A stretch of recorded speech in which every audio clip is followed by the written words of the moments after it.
Shailesh bag से मिठाई का डिब्बा निकालता हुआ बोला, डार्लिंग तुम्हारे लिए कुछ स्पेशल लाया हूँ। गरिमा बोली, ये क्या है? वह धीरे से बोला, बेहतरीन काजू बर्फी है, 2000 रुपये की 1 किलो। गरिमा बोली, मगर आपने माँ जी को लड्डू का डिब्बा दिया था, फिर मेरे लिए अलग से क्यों लाए? वह समझाते हुए बोला, अरे यार, वह लड्डू तो सभी घर वालों के लिए थे, एक काजू बर्फी सिर्फ मेरी जान के लिए है। तुम एक पीस खाकर तो देखो, दीवानी हो जाओगी, बर्फी की भी और मेरी भी। कहते हुए वह डिब्बे को खोलने लगा। गरिमा बोली, रुको, बर्फी का डिब्बा अभी खोलना मत। शैलेश उसके चेहरे की तरफ देखते हुए बोला, क्या बात है, नाराज हो क्या? यूं चेहरा क्यों लटका रखा है?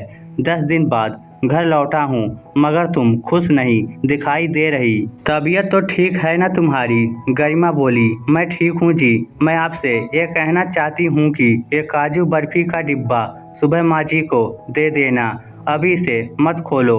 शैलेश गरिमा की आंखों में झांकता हुआ बोला, क्या बात है, घर में कोई बात हो गई क्या? किसी ने तुम्हें कुछ कह दिया क्या? गरिमा बोली, नहीं, ऐसा तो कुछ भी नहीं हुआ, बस मैं चाहती हूँ ये बर्फी आप माँ जी को दो, मेरा अकेले खाने का जरा भी मन नहीं है। वह प्यार से बोला, यार नखरे मत दिखाओ, तुम जानती हो हमेशा मैं तुम्हारे लिए अलग से चोरी छुपे कुछ न कुछ जरूर लाता हूँ और तुम खुश होकर खा लेती हो। फिर इस बार ऐसा क्या हो गया जो ऐसी बातें कर रही हो? माँ को बर्फी देने की क्या ज़रूरत है? माँ पापा और भाई बहन के लिए लड्डू लाया था, वह उन्हें दे दिया। वह उदास होकर बोली, पहले खा लेती थी, अब घर वालों के बिना अकेले चोरी छिपे खाने को मन नहीं करता जी। शैलेश बोला, अब ज़्यादा नखरे मत दिखाओ और चुपचाप एक पीस चखकर बताओ बर्फी कैसी है। मैं डिब्बा खोल रहा हूँ। गरिमा बोली, आपको मेरी कसम है, जो आपने ये डिब्बा खोला तो। अचानक शैलेश सीरियस हो गया, बोला, क्या बात है, तुम इतनी बदल कैसे गई? ऐसा क्या हो गया जो अकेले नहीं खाना चाहती? गरिमा बोली, आपने जो लड्डू का डिब्बा माँ जी को दिया था, माँ ने वह लड्डू सबको बराबर बांट दिए। मेरे हिस्से में भी 4 लड्डू आए थे। वह बोला, माँ हमेशा ही ऐसा करती है, इसमें अलग बात क्या है? गरिमा आगे बोली, मगर कुछ देर बाद माँ मेरे पास आई और चुपके से खुद के हिस्से के 2 लड्डू मुझे और दे गई। बोली, गरिमा बेटी, तुम्हें मिठाई बहुत पसंद है ना, इसलिए 2 लड्डू और ले ले, अभी तुम्हारे खेलने खाने के दिन है बिटिया। कहते हुए गरिमा रो पड़ी। रोते रोते बोली, इस घर में माँ जी सबसे ज़्यादा प्यार मुझे करती हैं, तभी तो उन्होंने अपने हिस्से के लड्डू अपनी बेटी को नहीं दिए और ना ही अपने छोटे बेटे को दिए, सिर्फ मुझे दिए, वह भी सबसे छुपकर। अब उस माँ के बिना अकेले बर्फी कैसे मेरे गले में उतरेगी जी?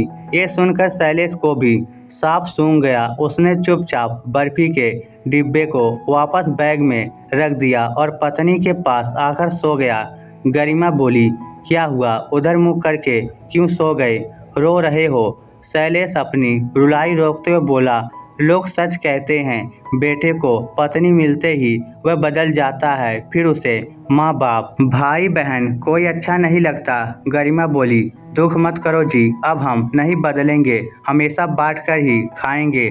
सुबह उठते ही शैलेश ने बर्फी का डिब्बा लिया और सीधा रसोई में गया। उसने देखा माँ कोई पुराना गाना गुनगुनाते हुए चाय बना रही थी। वह माँ को बर्फी का डिब्बा देते हुए बोला, माँ ये मिठाई का डिब्बा बॉस ने दिया था, बैग में ही रह गया था, अभी बैग खोला तब याद आया। माँ ने डिब्बा खोला, फिर अंदर काजू बर्फी देखकर खुश होते हुए बोली, तेरा बॉस बहुत अच्छा है, बर्फी तो बहुत सुंदर दिख रही है, देखो कितनी अच्छी केसर की खुशबू आ रही है। फिर माँ ने उसके सामने ही बर्फी के 6 हिस्से किए और 2 हिस्से उसे देकर बोली, ले, एक हिस्सा तेरा और एक हिस्सा बहू को दे देना। शैलेश ने अपने हिस्से की बर्फी में से 2 बर्फी निकालकर माँ के हिस्से में मिला दी। माँ बोली, ये क्या कर रहा है? वह बोला, इतनी उम्र हो गई तेरे हिस्से का खाते हुए, आज तू मेरे हिस्से का थोड़ा सा खा ले माँ, मुझे अच्छा लगेगा।